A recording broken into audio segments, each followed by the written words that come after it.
If you're new to this channel, first time watching, welcome. Real quick, I just want to say until July 7th, we're having a laptop giveaway. So make sure to like and comment on the video. So if you could comment on this video and like it and comment it, share it, whatever you got to do, subscribe, turn on notifications, you are eligible for the giveaway.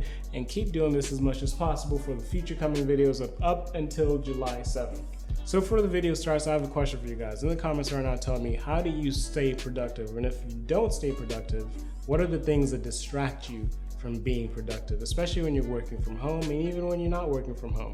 Say if you're working on a side project, what stops you from being productive with that side project? That was a lot of questions, but answer one of them if you can. Anyways, to get on to the point of this video, I really wanted to share with you guys some important productivity lessons that I've learned after 6 months of working remotely. I've technically been working for myself since 2015, and that's obviously always been remote. I've been recording, video editing, and whatever I needed to do to make money. But yeah, I'm also going to give you tips I've learned outside working for someone else. So as many of you guys know, I've been working remotely for about 6 months, right? And the way my job is scheduled, I could basically decide how I want to, space out my day. So say if I want to wake up at 2 a.m. and put in the required amount of hours, I could do that. Not going to, but I can do. I've done that once actually. Not a lot of places do this. Not a lot of places will let you, structure your day how you want. And the reason is because they might need you at a specific time. So they like to have everyone working on hand. But the thing is, I work remotely for a company that is in the UK. So we automatically have a time difference. By the time they're leaving, I'm basically coming in, right? But the thing is with me, I'm always up until 2 a.m. either way. So they could really reach me at whatever time. I've talked to my boss at like 12 a.m. before, and I don't mind that. So with me structuring my day, how I want to structure my day, what does that mean for me? If I'm being honest, it just means that some days I'm very productive, and some days I'm very lazy. You never know. I'd like to say it's because of sleep, but sometimes I get 3 hours of sleep and I could work, no distractions. So some days I get all the sleep, but I just look at my computer, I'm like, I don't want to be here. So on the productive work days, I will literally get up and just go to my computer and start working. There will be no phone scrolling, and if there is, it's very minimal. I usually skip breakfast. I don't feel the need to use my energy, the very little energy that I have to cook breakfast, and I've always skipped it. Probably why I crash by the middle of the day, but we'll ignore that. But also some days I will wake up and scroll on my phone for an hour or two. A little 2 hours will be wasted scrolling on my phone, refreshing the same social media feeds before I could finally get up and go on my laptop and start getting work done. See, the thing that annoys me most about myself is that I'm not consistent with how I carry out my day. And sometimes that could be a good thing. Sometimes that could be a bad thing. But I know I have a lot of things I want to accomplish in life. And I'm sure a lot of you guys have a lot of things that you guys want to accomplish in life that requires discipline. For me, yes, I love programming. It's given me a lot in life, but I have other interests too. There's this whole misconceptions that programmers are just obsessed with programming and nothing else. Some other things I want to accomplish in my life is finish my first screenplay. I want to actually direct a short film or a full-length film one day, and I want to actually work on those side projects I keep thinking of every day. I'm just so used to thinking of ideas for side projects, but it's about starting. Ideas are cool, but you have to start at some point. Another important skill I want to get better at is my algorithms and data structures, right? I want to get better at that. I want to get better at technical interviews. So all this complaining about myself, all the mistakes that I've made for myself, what can I teach you or tell you about working from home that can maybe make a difference in your life? The main and most important thing that I'll always preach to you guys when it comes to productivity is doing something that you genuinely enjoy. I hope that a lot of you guys are in a position that while you're working from home, that you are doing something that you enjoy. You at least enjoy your job in some capacity. Maybe you enjoy working with others. Maybe you just enjoy the task, or maybe you just enjoy, finding something that's challenging. Whatever the case is, it will be so much easier to become productive and stay focused on what you're trying to do if you actually enjoy it. And in a worst case scenario where you're actually just having a job for the sake of having a job, you don't necessarily enjoy it, but it makes you money and it keeps you in a house and everything. I get that. It's a necessity, right? When I've been in this situation, I find ways to trick my brain into enjoying what I'm doing, right? I'm trying to find ways to see the upside and the good side in even the things that I don't really care for. Another point I want you guys to be reminded of is habits work.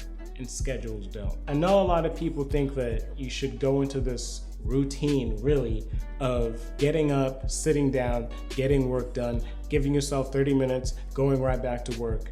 Sure, that could work for some people. What I've found is I have to absolutely mix up my day, because I know my brain gets absolutely bored with routine. I know that waking up, walking into my desk, and just sitting down and get work done, after like a couple days of that, my brain is just like, we're not excited for this. And when that is the case, you're not as likely to be thinking in a problem-solving mindset. At least for myself, I'm talking from my experience. I have done no outside research, but maybe there are people like me. For me, a routine that I used to do, because I could break my day however I want. I used to wake up, work for 2 hours, take like a 2-hour break, work another 2 hours, take another 2-hour break, work another 2 hours, take another 2-hour break, whatever, and so on, throughout until my day is done, right? But the downside of that is it breaks your focus.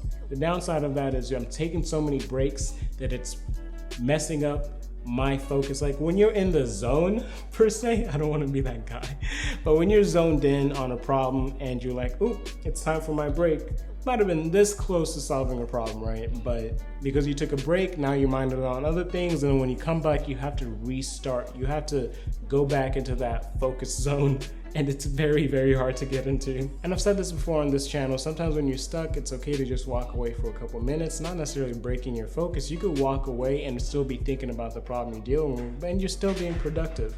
My whole thing is you don't have to stop everything you're doing every single time. And also as a reminder, just because you sat at your desk for 8 hours today while you're working from home doesn't mean you were productive the whole time. You could have a productive 3 hours mean more than a fake productive 8 hours. There's actually being busy at work, and then there's just doing busy work to make yourself feel busy, but you're really not doing much, and you know that. I don't know if any of you have noticed this, but one thing that comes with working remotely, now that I actually have to work instead of just taking a couple days off, one thing that I've learned is that you start to lose touch with when to stop. It's a very weird thing.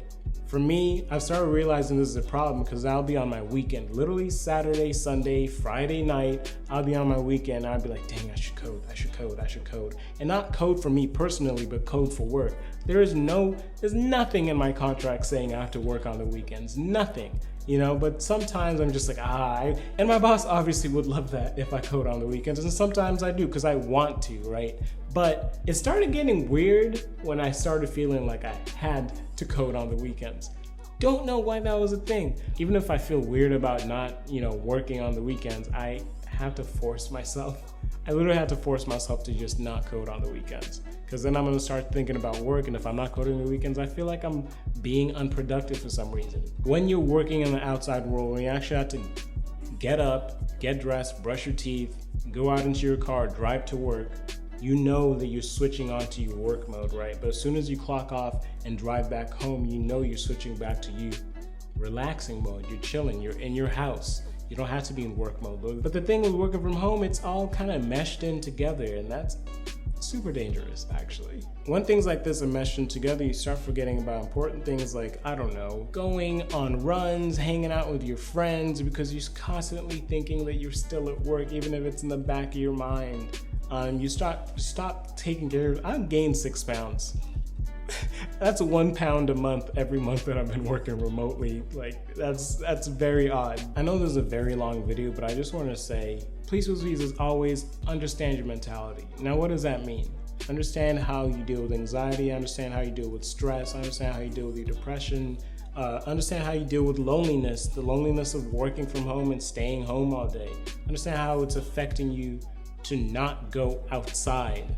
It might affect your work and your productivity, and understand that not everyone is the same in terms of grinding and getting work done. Some people work better at nights. Nobody ever wants to admit that. Some people are deep sleepers and will wake up at like 2 p.m.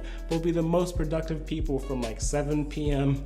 to like 2 a.m. right? I understand that there's this hustle mentality where you just gotta get up, grind until whatever, and do it over and over and over again, but it's honestly kind of toxic, and it's super, super dangerous in the long term. It might benefit you monetarily, where you just get a lot of money at a young age, or a lot of you guys have the energy to be grinding that much at a young age. But then a lot of the people who have this hustle culture, like for example Gary Vee, has said, if I remember right, if not, if he's never said this, then completely take this out of the video, ignore that I said this, but he said that a part of him does regret not taking the time out of his day to, hang out with friends or whatever. Yes, it got him to a successful place, but a little part of him still regrets, not doing certain things, and you don't necessarily have to go hard 24/7. And in terms of productivity, yet again, don't lose touch of why you fell in love with what you love, right? So if you're stuck in a routine, you're not necessarily productive, but you're just doing things for the sake of doing things, you could slowly start not to care about them. Before last year, before I started learning how to code, I just remember just being like, I wasn't challenging myself, I was in a routine, and I just stopped caring about it as much, right? Do something that will remind you of your love for why you do that thing, and that will hype you up again. That will make you way more productive. And for example, for me, coding, if I find myself starting to get bored of coding, I start planning a side project, even though I always never get them done. I start planning a side project and something that will make me excited to learn, and something that will make me challenged. That's why I got into programming, something that will make me a little bit more creative. So for you, do the same thing, man. I hope this audio sounds good, I swear to God. If this audio doesn't sound good, really the key takeaway I've gotten from this is to stay productive at one thing, you kind of have to diversify your mental energy. So if that means you have to, do puzzles on the weekend, or if that means you have to take on photography instead of, coding, or whatever the case is, do something different that makes you feel refreshed. And by the time you come back to your main thing, your brain just won't wander off, and you could focus directly on that thing that you're trying to focus on. That's all I'm trying to say. This is probably going to be my longest video. Take what you can away from it, and also make sure to comment. All right, with that all being said, thank you guys so much for watching. I really, really appreciate it. Make sure to subscribe, and you like, and you whatever you gotta do to make this video do well and help me out. And I'm trying to help you guys out as much as possible. And yeah, I'll see you guys later.